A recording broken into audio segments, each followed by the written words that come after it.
The night sky over Seoul glowed with its usual mix of starlight and city lights. Hansol walked home from the university computer lab, his backpack heavy with his laptop and books.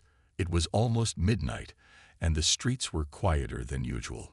The tall buildings around him created shadows that danced in the light of the street lamps. Hansol liked these late walks home. As a computer science student, he spent most of his time in the artificial light of computer screens. These moments under the real sky helped him clear his head.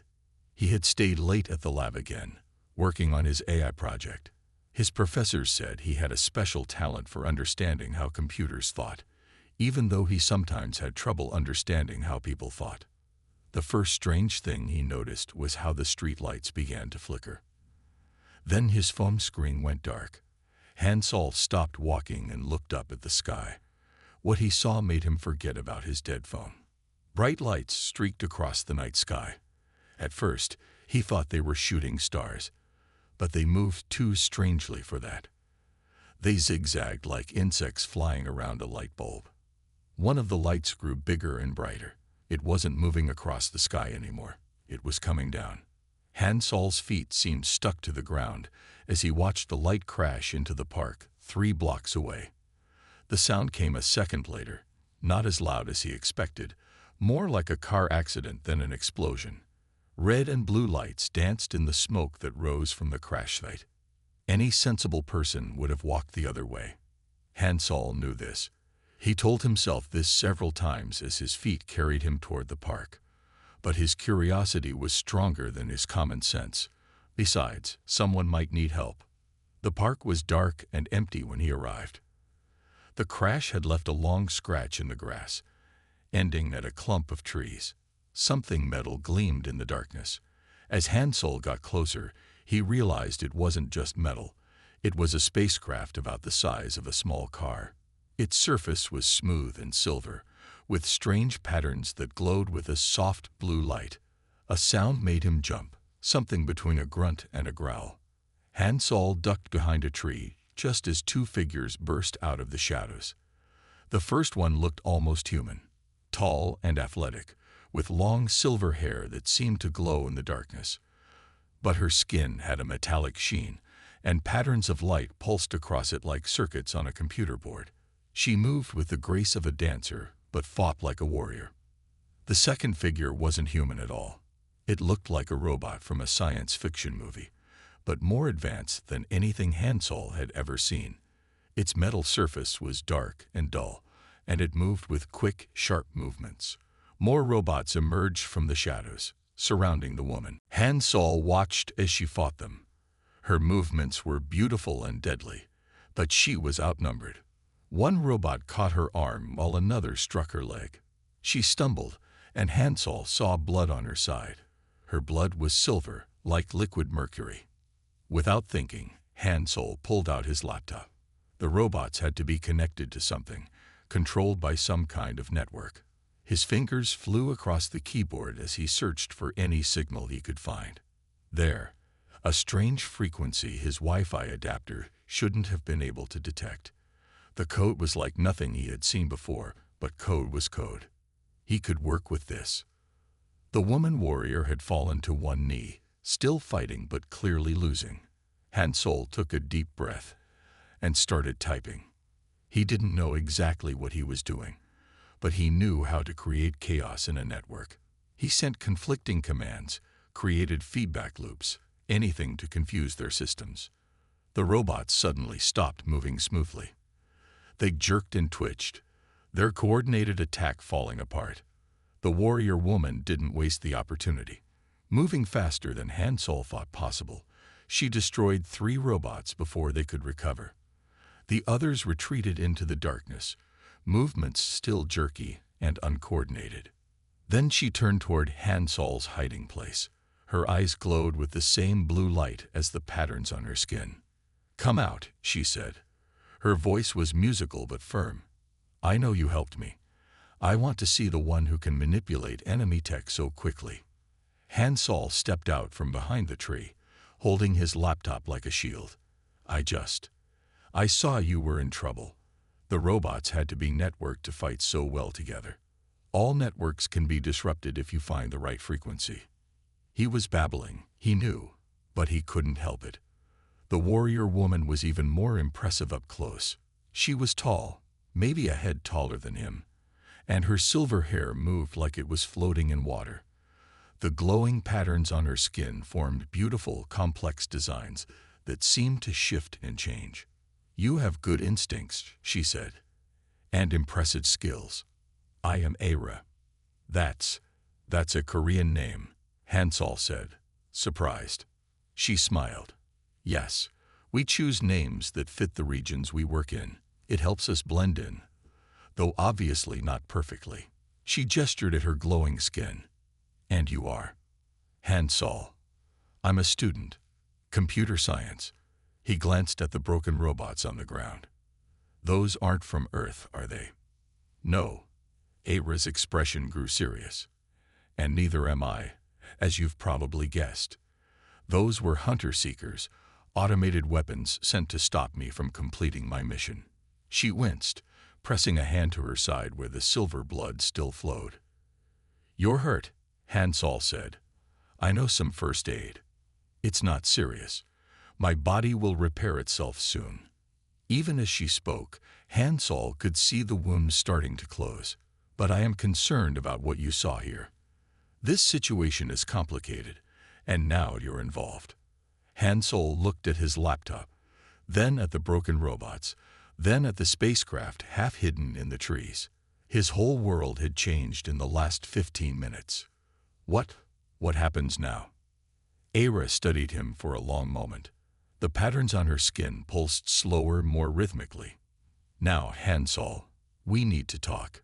What happened here tonight is part of something much bigger, something that could affect your whole world. And after seeing how you handled yourself," she paused, seeming to choose her words carefully, "I may have a request for you." A distant siren made them both look toward the city. "But not here," Aira continued. "We need somewhere safe to talk. Do you know such a place?" Hansol thought about his small apartment, about how his life had been so normal just an hour ago. He thought about the incredible things he had just seen, about the mystery in front of him. He thought about saying no, about walking away and pretending this had never happened. But he knew he couldn't do that. His curiosity, his desire to understand, was too strong. "Yes," he said. "I know a place. Follow me." As they walked away from the crash site, Hansol noticed that Aira's spacecraft seemed to fade from view, becoming invisible. The broken robots also disappeared, leaving no trace of the battle that had just taken place. The only proof that anything had happened was the warrior walking beside him, her glowing patterns now dimmed to almost nothing, making her look almost human in the darkness. Hansol had stayed late at the computer lab hundreds of times before, but this walk home was different. This walk was taking him somewhere new, somewhere his logical, ordered world of computers and code couldn't explain. And despite his fear and confusion, he couldn't wait to find out where it would lead. Hansol's small apartment had never felt smaller than when Aira stepped inside. She had to duck slightly to enter through the door, and the glowing patterns on her skin cast strange shadows on the walls. His collection of computer parts and half-finished projects scattered around the room suddenly seemed childish next to her advanced technology. "I'm sorry about the mess," he said, quickly clearing some electronics from his only chair. "I don't usually have visitors." "Your workspace shows an active mind," Aira said, looking at his projects with interest. "These are primitive by my standards, but I see creativity in how you've modified them." Hansol wasn't sure if he should feel complimented or insulted. He sat on his bed while Aira took the chair. For a moment, they just looked at each other. Hansol had so many questions he didn't know where to start. Aira spoke first. "You're wondering what I am, where I come from, and why I'm here." "Yes," Hansol admitted. "And why those robots were trying to kill you. And how you made your spacecraft disappear. And why your blood is silver. And—" He stopped himself. "Sorry. Too many questions at once." Aira's lips curved in a small smile. The patterns on her skin pulsed in what Hansol was starting to think might be amusement. Let me start with the most important parts. I am part of what you might call an intergalactic peacekeeping force. We protect developing worlds from outside interference until they're ready for contact with the wider universe. Like Earth, Hansol said. Yes. Your world is at a crucial point in its development. You're beginning to create true artificial intelligence, to understand the deeper mysteries of quantum physics, to reach beyond your planet. This makes Earth interesting to many species, both peaceful and dangerous ones. Hansol thought about the robots in the park. Those hunters were sent by the dangerous ones. They were sent by weapons traffickers, Era said. Her expression darkened. Criminals who steal advanced technology and sell it to worlds that aren't ready for it. They'd been hiding on Earth, using your planet's technological advancement as cover for their operations. Hiding where? Hansol asked. Wouldn't we notice aliens living among us? Not these ones. They use advanced camouflage technology, much better than my basic appearance adjustments.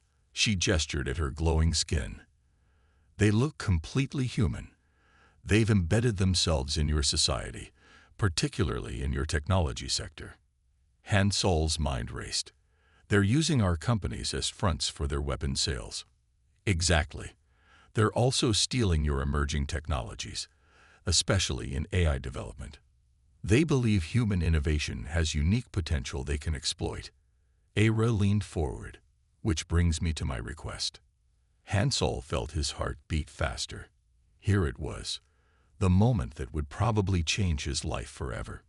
I need your help, Hansol, Era said. You showed impressive skills tonight. You understood and disrupted alien technology you'd never seen before. More importantly, you chose to help a stranger in danger, even though you were afraid. I wasn't that afraid, Hansol protested weakly. The patterns on Era's skin flickered in what he was definitely sure now was amusement. Your heart rate and adrenaline levels were very high. We can sense these things, but you helped anyway. That shows character. She stood and walked to his window, looking out at the city lights. The traffickers are hiding their operations behind Earth's digital networks. They're using your internet, your banking systems, your communication networks. My people can't track them effectively because we don't understand human systems well enough. We need someone who understands both the technology and the culture. Someone who can help us find them without disrupting your world's natural development. Hansol's mouth felt dry. You want me to help you track down alien weapons traffickers?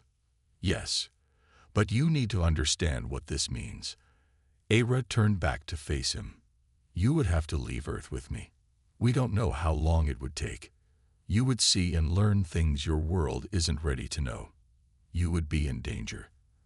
The traffickers have killed people for less than what we're planning. The room felt very quiet. Hansol could hear the hum of his computer fans, the distant sound of traffic outside. His ordinary life seemed to be slipping away with every word Era spoke. What happens if I say no? He asked. Then I wipe your memory of tonight and continue my mission alone. Era's voice was gentle but firm. But you should know that if we don't stop these traffickers, Earth will become their battlefield. They're already planning something big, something that could hurt many people.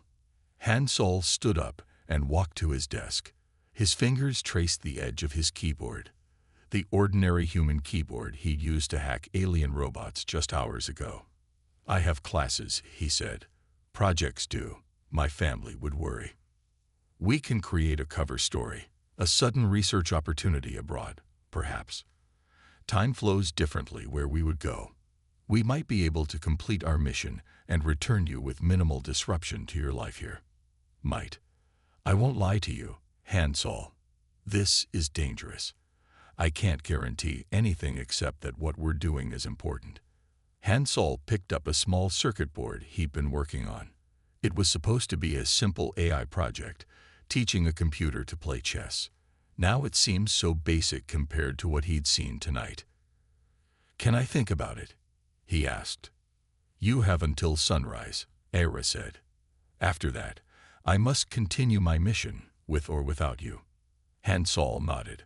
There's someone I need to talk to first. My friend Do-hyun. He's the only person who might understand this. Can I tell him? Aira was quiet for a moment, her patterns shifting in complex ways. Yes, she finally said. But only him and only the basic facts. And I'm coming with you. Now, it's almost 2 a.m. Do-hyun is awake, Aira said. I can sense active minds nearby. One matches the emotional patterns you showed when you thought of him. Han-Sol blinked. That's kind of creepy. Sorry, I forget sometimes that humans find our abilities unsettling. The patterns on her skin dimmed slightly. Should we go? Han-Sol looked around his small apartment. His ordinary life was here, his computers, his projects, his daily routine. But outside was something extraordinary, something dangerous and amazing and important. Yes, he said. Let's go. As they left the apartment, Han-Sol caught Aira studying him with an unreadable expression. What is it? He asked. I'm trying to understand why humans like you do this, she said. Why you choose to walk toward danger and mystery instead of away from it. It's not logical, but it's admirable. Han-Sol thought about this as they walked through the quiet streets. The truth was, he didn't fully understand it himself, but he knew that his life had changed the moment he saw those lights in the sky, and there was no going back now. He just hoped Do-hyun would understand, because Han-Sol had a feeling that by sunrise, he would be making the biggest decision of his life. Do-hyun lived in a small rooftop apartment near the university. At 2:30 a.m., he was still awake, playing online games as usual. When he opened his door and saw Han-Sol standing there with a tall, glowing woman, he didn't say anything for a full minute. He just blinked several times, looked at his energy drink can, then back at them. Either I've had too much caffeine, Do-hyun said slowly, or not enough. Can we come in? Han-Sol asked. It's complicated. Do-hyun's apartment was even smaller than Han-Sol's, but it felt more lived in. Gaming posters covered the walls, and his computer setup took up most of the space. 3 monitors showed different games paused mid-action. So, Do-hyun said after they explained everything. You're telling me that my best friend just helped an alien warrior fight off evil robots, and now he might leave Earth to help stop space criminals. That is correct, Aira said. Her patterns pulsed steadily in the dim room. Cool. Do-hyun grinned. When do we leave? We? Han-Sol asked. You're not going alone into space, are you? I mean, I'm coming too, right? Do-hyun looked at Aira hopefully. Aira shook her head. I'm sorry, but I can only take Han-Sol. His skills are what we need. And the fewer humans involved, the better. Do-hyun's face fell, but he nodded. I get it. But man, this is wild. Like every sci-fi movie we've ever watched, except real. He turned to Han-Sol. You're going to do it, right? Han-Sol shifted uncomfortably. I don't know. It's a big decision. I'd have to leave everything behind. My family, my studies. Dude. Do-hyun leaned forward. You're being offered the chance to go to space, to see alien worlds, to help save Earth from bad guys. This is literally everything you've ever dreamed about. It's also dangerous, Han-Sol reminded him. Aira said people have died doing this. People die crossing the street, Do-hyun said. At least this would be for something important. He glanced at Aira. Could you give us a minute? Best friend talk. Aira nodded and stepped outside onto the small balcony. Through the window, they could see her looking up at the stars. Okay, listen, Do-hyun said quietly. I've known you since middle school. You're the smartest person I know, but you always play it safe. You never take risks. And that's fine, usually. But this, he gestured toward the balcony. This is your moment. This is the universe literally knocking on your door and saying, hey, we need you. Han-Sol looked at his hands. What about my parents? They'll worry. We'll figure something out. Tell them you got into that exchange program you were looking at, the one in America. I'll help keep up the story." Do-hyun put a hand on his friend's shoulder. "But if you don't do this, you'll regret it forever. You know that, right?" Han-sol did know that. He'd known it since he first saw the lights in the sky. He'd known it when he chose to help Aira instead of running away. He'd been fighting against knowing it all night.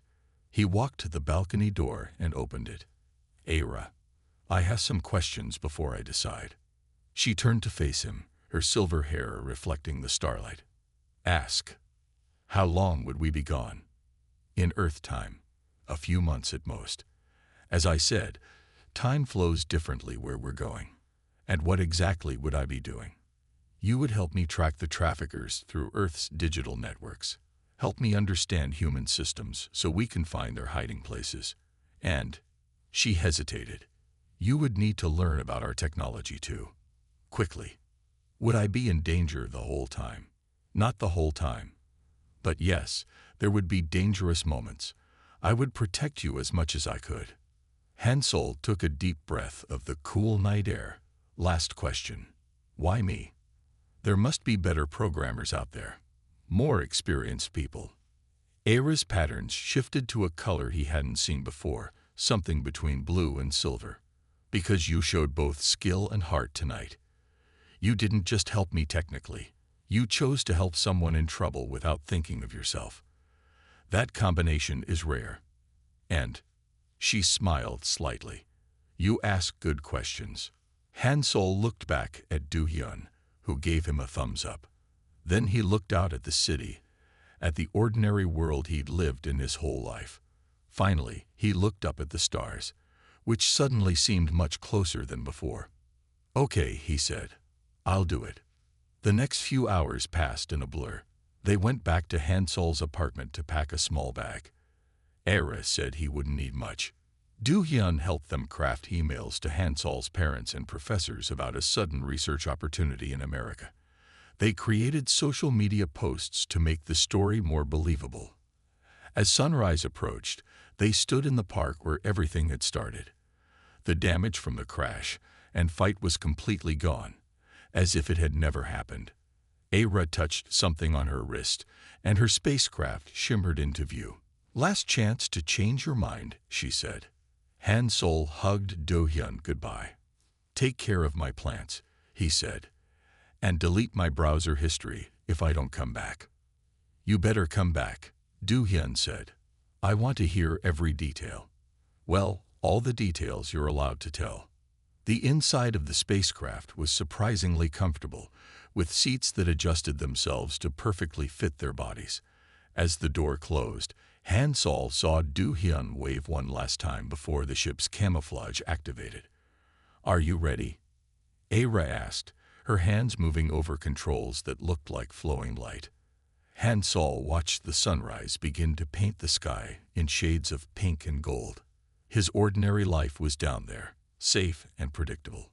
But up here, in this amazing ship with this extraordinary being, was everything he'd ever dreamed of, but been too afraid to reach for. "Yes," he said, "I'm ready." The ship rose silently into the air. Below them, Seoul began to wake up, unaware that one of its residents was about to embark on an adventure beyond anything in human history. As they accelerated upward, Han-sol thought about all the sci-fi stories he'd read, all the games he'd played, all the times he'd wished for something amazing to happen to him. "Be careful what you wish for," people always said. But as the sky darkened around them, and the stars began to shine more brightly, Han-sol couldn't help thinking that sometimes wishes come true in exactly the right way. Space was nothing like Han-sol had imagined from movies and games. It was bigger, darker, and more beautiful than any special effects could show. From Aira's ship, he could see Earth growing smaller behind them, a blue marble wrapped in white clouds. "First time is always special," Aira said, watching him stare out the window. "I remember my first space flight, though I was much younger, barely out of training." The ship's controls flowed like liquid light under her fingers. Suddenly, the stars seemed to stretch around them. and Hansol felt a strange pulling sensation in his stomach. When it passed, Earth was gone, replaced by an unfamiliar star system. That was faster than light travel. Hansol asked, trying not to feel dizzy. Something like that, Era said. The actual physics would be hard to explain in your language. Now, let's begin your training. The next few days were the most intense learning experience of Hansol's life. Era taught him about alien technology, showing him how their computers worked. They weren't just faster than Earth computers. They thought differently, used different kinds of logic. But Hansol found that his understanding of human programming helped him learn quickly. "You have good instincts," Era said after he successfully interfaced with the ship's systems for the first time. "You don't just memorize how things work. You understand why they work that way." Hansol was about to thank her when alarms started blaring throughout the ship. Red lights pulsed along the walls, and alien symbols flashed across the screens. "What's happening?" he asked.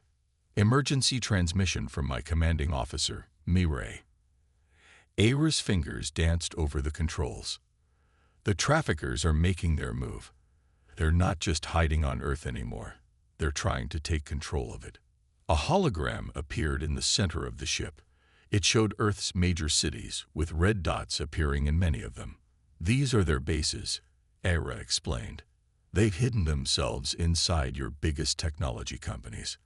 And now," she pointed to streams of data flowing between the dots, "they're connecting themselves to Earth's new AI systems." Hansol leaned forward, studying the data flows. "Wait, I recognize these patterns. These are like the new AI learning networks being developed at universities. But they're much bigger. The traffickers aren't just selling weapons," Era said grimly. "They're trying to turn Earth's entire AI infrastructure into a weapon. If they succeed, they'll have control of every computerized system on your planet." Hansol felt cold. "Every system? You mean power grids, communications, transportation, military networks, everything?" Era's patterns pulsed with worry. "They could hold your entire civilization hostage. How do we stop them? We need to find their central control point, the place where all these networks connect." Era brought up more data streams. "But their security is strong, and they know our methods. We need to think like humans," Hansol finished. He was already moving to the computer interface he'd been practicing with. "They've been hiding in our systems, using our technology. That means they have to follow some of our rules." His fingers moved across the liquid light controls, still awkward but getting better. "Look here. They're using our internet protocols as a base layer. They've built their alien tech on top of human networks. That means they have to maintain compatibility," Era said. "Understanding. They can't completely abandon human programming architecture." "Exactly. And I know these systems. The universities share their AI research. I study the code." Hansol's mind was racing. "If we can find where their alien code interfaces with human systems." They worked together for hours, Hansol's knowledge of Earth's networks combining with Era's understanding of alien technology. Finally, they found it. A pattern hidden in the data streams. "There," Hansol pointed. "Their control center. It's in Seoul. Right under our noses, in the new tech district." "Clever," Era said. "Hide their most important base in the city they know I've been watching. Mireille needs to know about this." She sent a quick transmission, then turned to Hansol. "We don't have much time. Their plan is almost ready. What do we do?" "We go in." "But Hansol," she looked at him seriously, "this will be dangerous. Real fighting, not just computer work. You should stay on the ship." Hansol thought about Earth below them, about all the people who had no idea they were about to lose control of their own technology. He thought about Do-hyun, his family, everyone he'd left behind. "No," he said, "I'm coming with you. You need someone who understands Earth's systems, and I need to help protect my home." Era studied him for a moment, then nodded. Your heart rate is high, but your decision is firm. Very well. But stay close to me and do exactly as I say. The trafficker's base looked like any other tech company from the outside. A tall glass building with a generic corporate logo. But Hansol's new knowledge let him see the alien elements hidden in its design. Subtle patterns in the windows that blocked certain scans, materials that weren't quite normal. They entered through a maintenance entrance, Ares technology making them almost invisible. Inside, they found a mix of human and alien technology. Regular office spaces sat next to rooms full of equipment that hurt Hansol's eyes to look at. Their main control center will be underground, Era whispered, away from scanning technology. They made their way down, avoiding both human security guards and alien defense systems. Hansol used his understanding of human networks to navigate them through the building systems, while Era's combat skills kept them safe from the occasional robot patrol. The control center was exactly what Hansol had expected and nothing like it at all. Massive screens showed the progress of their AI takeover plan. Alien computers interfaced with human servers. And in the center, a group of beings that looked human but moved all wrong. The traffickers, Era said quietly. Ready? Hansol nodded. He moved to a computer terminal while Era prepared for combat. This was what all his training had been for. As Era attacked the traffickers directly, Hansol began his own battle in the digital realm. The traffickers' security was incredible, combining the best of human and alien technology. But that was also their weakness. Hansol understood both sides now, could see where they connected. While Era fought with light and energy, he fought with code and logic. The battle seemed to last forever, and no time at all. Hansol broke through their defenses piece by piece, using everything he'd learned. Earth programming, alien logic, and his own creativity combined into something new. Something neither human nor alien. With a final keystroke, he severed the trafficker's connection to Earth's AI networks. Around him, screens went dark, and alien equipment powered down. He looked up to see Era standing victorious. The traffickers either unconscious or trapped in containment fields. "We did it," he said, hardly believing it. "Yes." Era smiled, her patterns glowing brightly.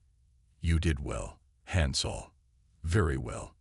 The cleanup took several days. Mirai arrived with more peacekeepers, taking the traffickers into custody. They removed all traces of alien technology from the building, making it look like just another failed tech startup. Finally, it was time for Hansol to go home. Due to the way space travel worked, only a month had passed on Earth. His research program story would hold up perfectly. "Will I see you again?" he asked Era as they stood in the same park where they'd first met. "Perhaps. Earth is still developing, still needs watching." Her patterns shifted in what he now recognized as affection. "And you've proven that humans can be trusted with greater knowledge. That's valuable data for the future, when Earth is ready to join the galactic community." "Yes, and when that time comes, we'll need people like you, people who can bridge both worlds." She touched his hand briefly. "Until then, live well, Hansol, and keep watching the stars." The ship disappeared into the night sky, leaving Hansol alone in the park. But he wasn't the same person who had walked through here a month ago. He understood more now about technology, about the universe, about himself. Do-hyun was waiting at his apartment, bursting with questions. Hansol told him what he could, leaving out the classified details. As they talked, he looked out at the city lights of Seoul, seeing them differently now. Somewhere out there, other aliens might be hiding. Other adventures might be waiting. But for now, he had classes to attend, projects to finish, and a life to live. He'd helped save Earth, and nobody would ever know. That was okay. He knew, and that was enough. Plus, as he'd learned, the most amazing adventures often start on the most ordinary nights. All you have to do is be brave enough to help when help is needed, smart enough to learn when teaching is offered, and willing to take a chance when the universe comes knocking at your door.